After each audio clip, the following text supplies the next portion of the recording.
পায়ে হেঁটে আসলে 64 জেলা ভ্রমণ করতে একদমই ইজি না, এটা খুবই টাফ। আমি পুরো বিশ্ব ভ্রমণ করতে চাই। আমার প্রতিদিনই হচ্ছে একটা চ্যালেঞ্জের মধ্যে দিয়ে যেতে হয়। আমার এই জার্নিতে উৎসাহ দেওয়ার মতো কাউকে পাইনি, কারণ হচ্ছে যেহেতু প্রথমে আমি একজন ফিমেল পার্সন। জানুয়ারির 1 তারিখে 2026-এ সেই পঞ্চগড়ের বাংলাবান্ধা থেকে শুরু করি পায়ে হেঁটে যাত্রা 64 জেলার উদ্দেশ্যে। আজকে আমার হচ্ছে 32 নম্বর জেলা, আমি বর্তমান আছি ভোলাতে। আমার এই পায়ে হেঁটে 64 জেলার ভ্রমণ হচ্ছে 31টা জেলা আমার শেষ, যেহেতু ভোলা হচ্ছে আপনার একটা দ্বীপ এরিয়া। এখানে হচ্ছে আমি পায়ে হেঁটে আসতে পারিনি, এখানে হচ্ছে আমার আসার জন্য লঞ্চ ইউজ করতে হয়েছে, যেটা ট্রান্সপোর্ট বলে, ওটা ইউজ করতে হয়েছে। এরপর আমার এই মিশনটা আসলে স্বপ্নটা শুরু হওয়ার পিছনে প্রথম কারণ হচ্ছে আমি পুরো বিশ্ব ভ্রমণ করতে চাই। আমার একটা শখ আছে যে আমি হচ্ছে এভারেস্টে যাব। আর এটার পিছনেও আমার প্রথম এই পদক্ষেপের প্রথম কাজ হচ্ছে আমি সিন্ডিকেট মুক্ত পর্যটন বাংলাদেশ চাই, যেটা নিয়ে আমি কাজ করছি। আমি নিজে একজন ট্রাভেল হোস্ট। আমি 2019 সাল থেকে ট্রাভেল সেক্টরে আছি। যেহেতু এই সেক্টরে আছি, তাহলে অনেক ধরনের বাধা হচ্ছে আমার বের হতে হয়, বা আমাদের গ্রুপে যারা আছে সবারই। তো সেই জায়গা থেকে আমি হচ্ছে দেশের যারা পর্যটন খাতে যারা আছে তাদের কাছে একটা মেসেজ, বা হচ্ছে জনগণের কাছে একটা মেসেজ দিতে চাই। পর্যটন মুক্ত মানে বাংলাদেশ, এটা সিন্ডিকেট মুক্ত পর্যটন বাংলাদেশ গড়াটা আসলে আমাদের জন্য অনেক গুরুত্বপূর্ণ, আর এটা অনেক সম্মানজনক। এটাই। এই পায়ে হেঁটে আসলে 64 জেলা ভ্রমণ করতে একদমই ইজি না, এটা খুবই টাফ। আমার প্রতিদিনই হচ্ছে একটা চ্যালেঞ্জের মধ্যে দিয়ে যেতে হয়, মানে প্রতিদিন একটা চ্যালেঞ্জের মধ্যে দিয়ে যেতে হয়। সেই ক্ষেত্রে হচ্ছে আবার অনেক মজারও ব্যাপার যে আমি প্রতিদিন নতুন নতুন মানুষের সাথে মিশছি, নতুন নতুন জায়গা দেখছি, সম্পর্কে জানছি। খুবই চমৎকার একটা ব্যাপার। তখন যখন ওই মানুষগুলোর সাথে বা জায়গাগুলো দেখি, তখন আসলে আমার কষ্টটাকে খুব তুচ্ছ মনে হয়। না, আমি আমার এই জার্নিতে উৎসাহ দেওয়ার মতো কাউকে পাইনি, কারণ হচ্ছে যেহেতু প্রথমে আমি একজন ফিমেল পার্সন।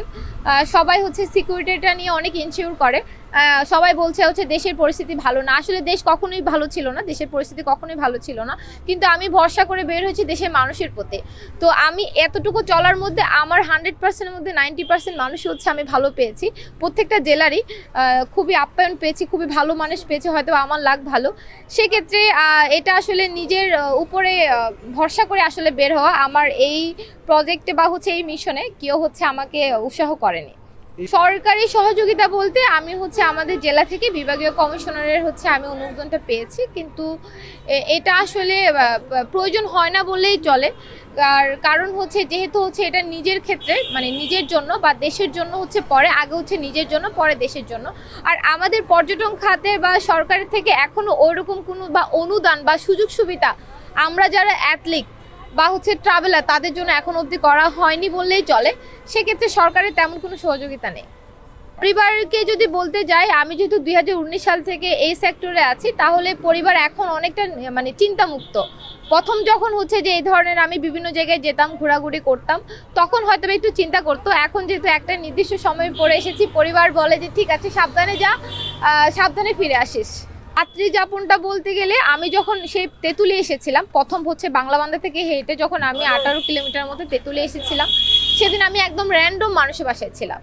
আমি যদি বলি যে এতগুলা জেলার মধ্যে সব থেকে ভালো যদি কোনো মানুষের, সেটা হচ্ছে পঞ্চগড়ের মানুষ। পঞ্চগড়ের মানুষ অন্যরকম, সেটা আমি হয়তোবা বলে বুঝাতে পারবো না, যারা গিয়েছে হয়তোবা তারা জানে। এরপর থেকে হচ্ছে যে আমি সাইকেলিস্ট যে কমিউনিটি, পুরো বাংলাদেশের যে সাইকেলিস্ট গ্রুপ কমিউনিটি, তারা আমাকে প্রচণ্ড হেল্প করেছে। প্রত্যেকটা জেলায় জেলায় হচ্ছে তাদের কোনো আত্মীয় স্বজন বা ভাই ব্রাদার্স, বোন বা হোস্টেল, তারা হচ্ছে আমাকে থাকার ব্যবস্থাটা করে দিয়েছে। পরিবারের সদস্য হচ্ছে আমরা 2 ভাই 2 বোন, আর হচ্ছে আব্বা আম্মা। তো বলতে গেলে সবাই আছে। আমি হচ্ছে 3য় নম্বর, যেহেতু ছোট, সেক্ষেত্রে হচ্ছে একটু সুযোগ সুবিধা বেশি পাই। আর আমার পড়ালেখা হচ্ছে, আমার এসএসসি কমপ্লিট হয়েছে আমার চকরিয়া থেকে, আমাদের উপজেলা থেকে। আমার ইন্টারমিডিয়েট শেষ হয়েছে চট্টগ্রাম থেকে, মডেল থেকে। এরপরে হচ্ছে আমার বিবিএ গ্র্যাজুয়েশন হচ্ছে যে একদম প্রায় শেষই, সেটা হচ্ছে আপনার institute, neural institute science and technology থেকে।